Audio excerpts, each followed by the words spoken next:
Program sih belum, tapi kalau misalkan dikasih sama Allah ya insya Allah, doain aja.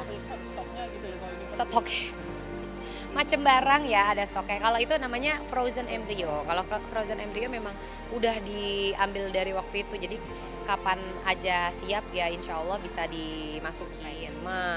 Kalau udah jelas anaknya 2 laki-laki. Kalau ditanya kepengen siapa yang nggak kepengen anak perempuan kalau belum punya anak perempuan kan gitu. Cuman kan ya itu balik lagi sedikasinya. Ini sih sekarang lagi enak sama 2 katanya, lagi pas gitu. Karena kan sebenarnya aku ada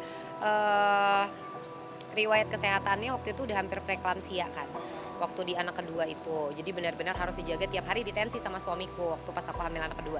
Nah ini yang sekarang suamiku tuh dia lebih takut, lebih ya kan ya namanya kejadian sebelumnya gitu. karena kejadian sebelumnya udah hampir preeklamsia, suamiku takut karena kemarin waktu pas aku hamil 8 bulan, kebetulan sahabatnya suamiku, istrinya meninggal preeklamsia gitu. Jadi mungkin dia jadi banyak berpikir macam-macam lah, nggak ada yang gampang. Kalau mau dibikin gampang jadinya ya mungkin nggak maksimal. Makanya aku juga kalau kos-kosan aku ikut turun tangan bersihin deep cleaning sendiri. Terus udah gitu juga kayak makanya nggak pernah berhenti kerjanya bersih-bersih lagi, ada ganti ini lagi karena kan apa namanya properti itu harus dijaga. Kalau nggak dijaga ya paling 2 tahun udah rusak.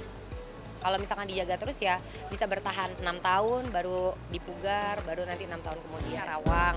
Nah di Karawang itu kan banyak pabrik-pabrik, banyak kantor-kantor gitu, banyak ini juga apa namanya pegawai dari bukan Indonesia juga gitu. Jadi kayaknya bagus karena sasaran kalau aku kos-kosannya sasarannya lebih ke pegawai. Pelan-pelan ya bisnis kos-kosan itu kalau menurut aku ya nggak akan bisa yang cepat balik modal gitu nggak. Itu lebih ke investasi jangka panjang, lebih ke bisnis warisan juga buat nanti generasi selanjutnya gitu. Terus udah gitu juga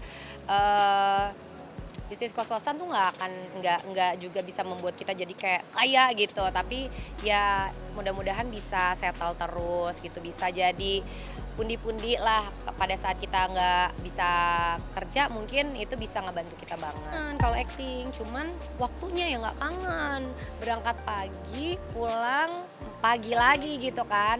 Nah kalau aku kan sekarang kan lebih ke jualan ya kan. Nah, sekarang jualan mukena, jualan kerudung kayak gitu waktunya tuh bisa disesuaikan. Misalnya bangun tidur nyiapin anak-anak sekolah selesai, anak-anak berangkat sekolah akunya jualan.